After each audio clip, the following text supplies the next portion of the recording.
Today is January 3rd, and this is RoboVlog. A lot of work today. So earlier today, I filmed like a little video thing to show like a concept proof thing. But anyways, I'll play that now, and then I'll cut to it. Hey guys, today we're recording like a little bonus clip. Like I'm putting this before probably the video. So, but I'm about to change something kind of big. So I kind of wanted to fix it, or I just wanted to show it what I'm about to do. And then just so you can see like the current mechanism. But this is what it looks like right now. I showed this design on the board yesterday, but this, yeah, that's what the bot looks like. And so whenever this axle turns, all right, I'll just hook it up to the brain real quick. So, the cool thing about it is that it works. Like, it works like kind of, in theory, right? It's let me fix this real quick. Okay. Oh wait, hold on. I'll just show you, cause it's kind of hard to explain, but okay. Programs, cool. All right, so Clayton, can you hold this real quick? Or yeah. Okay. All right. So hold it down a little bit. Cool. There we go. Cool. So whenever I click this button, it spins this ratchet. And it doesn't really have to spin this one, right? Alright, so it spins this wheel, right? Whenever we do this, it spins this one, but it doesn't have to spin this one, pretty much. So, that's like the whole concept of it. It really doesn't work right now because the ratchets aren't strong, right? So whenever I first started building these ratchets, I was like, all right, I want to make like the smallest version possible, right? However, now that we have more space, I can make a ratchet that doesn't have any slip, right? So I can optimize it for less slip and less friction whenever it's not going the other way, right? But in theory, it works right now. So, I mean, I'll see you at the end of the day. We got still about an hour left, so I'm going to switch those out. But just wanted to show you that before I fixed it. So, all right. So, yeah, that video kind of explained the whole double ratchet system that I'm going for. There's like some problems, but after I finished that, this is about like an hour later, right? So after I finished that, I went and made a better ratchet. And now all I have to do is duplicate that ratchet and then put that back in, and it should like function pretty good. So if you can hold this camera, and I can remember where I just put that because I was just holding it right here. All right. So if you see this ratchet, very similar concept to the first one. Let me see if I can spin it using this thing.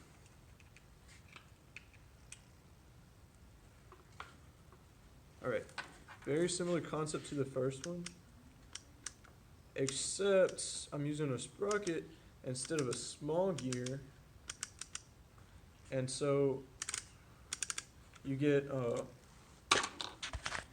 that way it's like a no slip. So it's almost like impossible to turn it the other way unless you try to like bend the axle or something like that.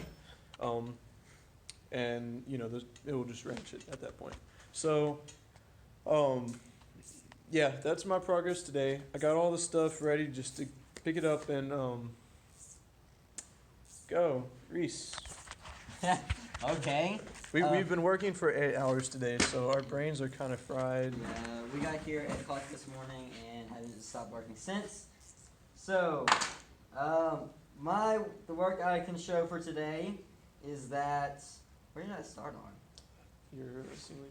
Oh, okay. So today I started on the the scoring system. So I made it to where I have this little singly that has what I believe a very good curve. To where what happens is whenever the ring's going up, it hits this curve and it slides down onto the pole. Right now it has the consistency of about um, 3/4, I think. I'm gonna make it more consistent tomorrow, but I have the main concept already in place, so I'll make that more consistent later. But then after I did that, I moved on to other things, like my backlift. I changed my locking mechanism on my backlift, because I noticed while I was scoring rings, my locking mechanism was touching the rings, and if it's touching at the very bottom of that stack, none of those rings count. So I had to change that locking mechanism back here. And then I changed it to where it is now further back, and I have the bar going across, not part of the piston that's pushing it. It's just separate. So that fixed my problems there. Then after I did that, I ran into an issue where my intake was hitting my double action piston for my locking mechanism on my front lift, on my high lift. So what I did is I moved the piston, off-centered it, and just reattached it slightly to the left, just to make sure that it doesn't hit this intake down here. And then after I did that, I started working on finishing my 4-bar. What I'm doing is I want my 4-bar to have 2 long, thick axles going all the way across. So what I'm doing now is, and I also want to power with only 1 motor, because I did my back lift with only pistons, I have an extra motor, and Bobby here has convinced me to do a 6-motor drivetrain. So I can have more torque and more power, and also slightly more speed than my competitors, so I can get to my bases faster and maneuver around the field faster. So what I'm going to do is I'm going to take one of these motors off to the side and use that as the 6th motor in my drivetrain. And because I'm taking that motor off, I have to also gear it up. So I'm changing my gear ratio to 84 to, what's the smallest? 12. 12? No, 24. 84 to 24? Is it 12? Is it 24? I think it's 12. 12? Well, I don't know. I think, yeah, it's 12. It's 12. Okay, we're switching it to 84 to 12. 1 to 7. Yeah, 1 to 7. So I have more torque, so one motor can do it all by itself. And because of the thick axles running across, I won't have any of the bending on either side as it's going up. That's hopefully the plan. I'll probably run into issues, but we'll see. And that's all I've done today. So yeah, Reese is gonna build his 4-bar, and then so we're gonna finish on this bot, finish on the other bot, that, and then we're probably also gonna start on our high lift, and we're gonna collaborate with Reese tomorrow on that with how to do it with a lot of with just one motor. So Audie has been working on something as well as helping us today. He has been working on the name for the bot we've been working this bot. He's been working on a name for it, right? Yes. So since our bot is going to rattle a lot and make a lot of clicking noises, Because of the ratchets. yes, because of the ratchets, that got us thinking about snakes, and We going. have a lot of snakes around here. We have a lot of rattlesnakes. We're Texans, and because our last robot's his name was Babel. It was inspired from the Bible. We decided to name it the Basilisk this time around. Also in the Bible, although it's a chicken for some reason in the Bible. It's a snake. It's a type of snake. So it kind of works together, and it also fits the theme. We have BA, and both of our names, Babel, Basilisk, and Bobby Barton. So yeah.